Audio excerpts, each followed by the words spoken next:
सभी साथियों को जय हिंद।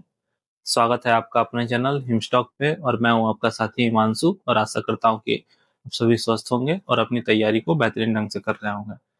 साथियों, आपको पता होगा कि हमने बीएसएफ एससीएम एएसआई के लिए एक टारगेट सीरीज शुरू की है और यह टारगेट सीरीज 30 दिनों तक चलने वाली है, जिसके हमने 17 दिन कंप्लीट कर चुके हैं और आज हमारे टारगेट सीरीज का 18वां दिन। तो सबसे पहले हम बात करते हैं कि इस टारगेट सीरीज को आपको क्यों ज्वाइन करना चाहिए। तो सबसे पहले अगर आप इस टारगेट सीरीज को ज्वाइन करते हैं तो आपका एग्जाम से पहले एक अच्छा खासा रिवीजन हो जाएगा और आप अपने आप में इम्प्रूवमेंट देखेंगे। आपकी कैलकुलेशन स्पीड भी बढ़ जाएगी और आपकी एक्यूरेसी भी बढ़ जाएगी और आप अपने मॉक में अच्छा स्कोर करेंगे। इस टारगेट सीरीज के 17 दिन कंप्लीट हो चुके हैं और आज है इस टारगेट सीरीज का 18वां दिन।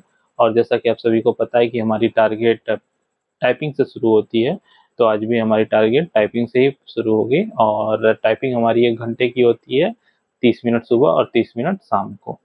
तो टाइपिंग में हमारी मिक्स प्रैक्टिस चल रही है जिसमें हम अपने एक्यूरेसी पे ध्यान देंगे और ये हमारी दोनों टाइम होगी। अब बात करते हैं हिंदी में। तो हिंदी का आज का क्या हमारा टारगेट रहने वाला है। तो हिंदी का आज का जो हमारा टारगेट रहेगा वो रहेगा मुहावरे और लोकोक्तियाँ। इसके इम्पोर्टेंट शॉर्ट नोट्स बनाने हैं और इसके पीवाईक्यू की भी प्रैक्टिस करनी है। अब बात करते हैं मैथ्स में। तो मैथ्स का आज का जो हमारा टारगेट रहने वाला है वो रहेगा टाइम, स्पीड एंड डिस्टेंस।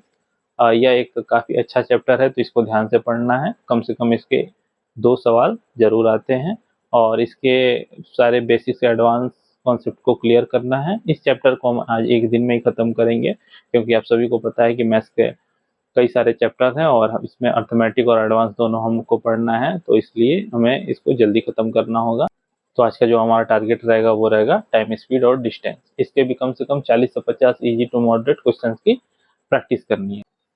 अब बात करते हैं रीजनिंग के बारे में। तो रीजनिंग का आज का जो हमारा टॉपिक रहने वाला है वो रहेगा क्लासिफिकेशन और इसके सारे बेसिक से एडवांस कॉन्सेप्ट को क्लियर करेंगे और मिनिमम 40 से 50 इजी टू मॉडरेट क्वेश्चंस की प्रैक्टिस करेंगे। अब बात करते हैं कंप्यूटर में।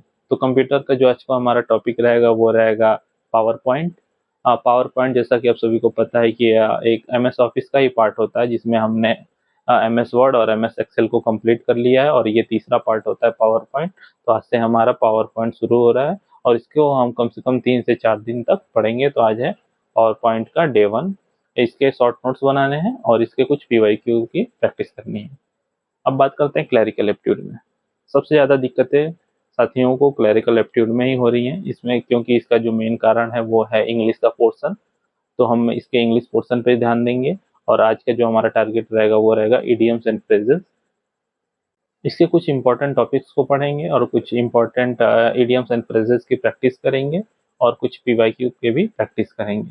क्लरिकल एप्टीट्यूड में अच्छा स्कोर करने की एक ही स्ट्रेटेजी है कि हम ज़्यादा से ज़्यादा इसके सेक्शनल मॉक दें और इसमें क्या होता है कि हमारे जितने भी क्वेश्चंस गो थ्रू होते हैं वो हमें याद होते जाते हैं और जो क्वेश्चन हमसे सॉल्व नहीं हो रहे हैं उन्हें एक नोटबुक पर लिख लेना है और उसे एक दोबारा मॉक देने से पहले एक बार रिवाइज कर लें कि नेक्स्ट मॉक में अगर ये क्वेश्चन आए और इस टाइप के क्वेश्चन आए तो हमसे ये गलत ना हो। तो ये रहा आज हमारे 18वें दिन का टारगेट। ऐसे ही अपडेट्स के लिए चैनल को सब्सक्राइब जरूर करें और मिलते हैं कल एक और नए टारगेट के साथ। तब तक के लिए धन्यवाद।